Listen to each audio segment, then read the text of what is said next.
Assalamualaikum warahmatullahi wabarakatuh. Anak-anakku, selamat ketemu lagi. Ini masih kita berlanjut untuk mempelajari PPKN dengan subnya adalah penerapan Pancasila dari masa ke masa. Ingat anak-anakku bahwa negara kita adalah negara Kesatuan Republik Indonesia yang disingkat dengan NKRI. Artinya negara kita mempunyai dasar untuk bersatu seperti dalam sila ketiga. Nah, pada tahun 1965, pada tahun 1960 dan tahun 62, puncaknya di tahun 65 itu di negara kita terdapat pemberontakan, terdapat rongrongan atau menginginkan negara kita ini menjadi negara yang berdasarkan selain Pancasila, bahkan dipaksakan untuk tidak mengakui Tuhan atau Allah. Nah, di beberapa tempat itu terjadi pemberontakan PKI. Ada di Madiun misalnya, ada pemberontakan PKI di Madiun yang terkenal. Kemudian di Jakarta ada pemberontakan DI dan TII. Apa itu? Yaitu negara kita mau dijadikan sebagai negara Islam dengan nama Darul Islam, disingkat DI. Karena negaranya itu Islam, lalu dilengkapi dengan tentaranya, tentara TII, Tentara Islam Indonesia. Di Jawa Barat dan di Jawa Tengah sudah ada pada waktu itu. Kemudian ada APRA, Angkatan Perang Ratu Adil. Lalu ada Andi Aziz, pemberontakan Andi Aziz. Kemudian pemberontakan RMS, Republik Maluku Selatan. Jadi di masing-masing wilayah itu sudah dikuasai, sudah ada gejolak, sudah ada pemberontakan yang berusaha untuk memisahkan diri dari wilayah negara Republik Indonesia. Seperti pernah terjadi dulu pemberontakan di Siliwangi, pemberontakan di Madiun, pemberontakan di Maluku. Itu tujuannya adalah mereka untuk ingin berpisah dari negara Indonesia. Sekarang saja kita sudah kehilangan Timur Timur yang dulu itu adalah bagian dari Indonesia. Kemudian karena panas-panasi, dikompor-kompori oleh pihak asing, akhirnya melepaskan diri dari Indonesia ini merdeka sendiri. Nah, ini kita juga prihatin dengan kondisi seperti itu. Masyarakatnya belum maju, masyarakatnya masih belum cerdas, tapi kemudian mudah sekali untuk diorong-orong dan dipecah, dimasuki menjadi negara yang berdiri sendiri. Nah, pada tahun 1950 kita menoleh ke belakang, negara kita dibentuk suatu undang-undang dasar sementara atau disingkat dengan UUDS. Presiden pada waktu itu berfungsi sebagai kepala negara dan menjadi bagian dari pemerintah.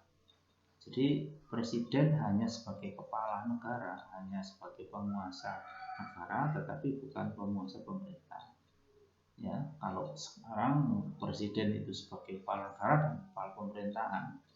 Namun tanggung jawab pemerintahan berada di tangan Perdana Menteri dulu itu bersama para menterinya. Jadi pada tahun 1950 itu kondisinya bangsa Indonesia seperti itu, yaitu menjadi negara serikat, negara bagian dari mana? Bagian dari Belanda.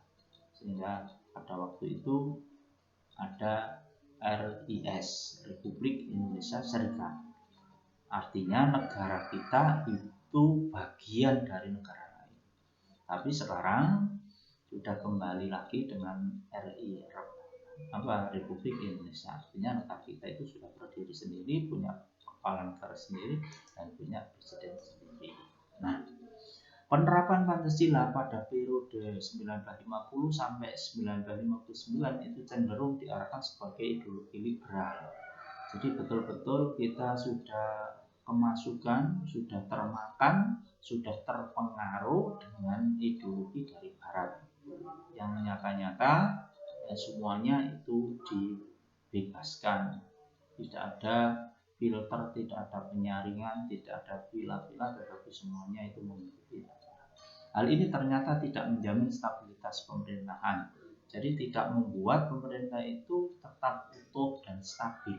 Akhirnya pemerintah terganggu, pemerintah terkoyak, ya, pemerintah akhirnya kesulitan untuk mengendalikan. Karena apa? Karena pada tahun itu benar-benar bahwa negara kita ini masih disusupi dan dimasuki oleh negara. Sehingga pada tahun 1959 itu ada tritura, masyarakat menuntut, ya, masyarakat menghendaki supaya perekonomian kita, ya, tiga tuntutan rakyat itu yang disingkat dengan tritura, itu akan kita lanjut pada pertemuan berikutnya, yaitu masyarakat kita menghendaki adanya kembalikan kepada Undang-Undang Dasar 45. Karena apa? Karena Undang-Undang Dasar 45 itu adalah merupakan undang-undang yang tertinggi, undang-undang yang sudah, ya, disahkan oleh PPKI pada saat itu, dan sekarang sudah disahkan oleh MPR, sejajar dengan MPR.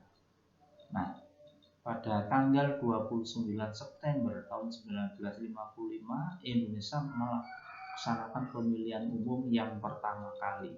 Jadi kita mengadakan pemilu itu yang pertama, baru, ya, kita mengadakan pemilu adalah tanggal 29 September tahun 55. Itu yang ke-1. Untuk memilih anggota DPR, juga berhasil memilih anggota-anggota lembaga konstituante sejumlah 550 orang. Konstitusi itu ada perbedaan sedikit. Konstitusi itu adalah undang-undangnya, konstituante itu adalah yang dibuat. Yang membuat tentunya adalah DPR, kemudian bersama-sama dengan presiden. Jadi pemilihan umum itu mempunyai sifat yang luber, langsung, umum, bebas, rahasia, dan tidak boleh kehilangan untuk hak pilih. Karena apa? Itu penting sekali untuk menentukan masa depan bangsa Indonesia.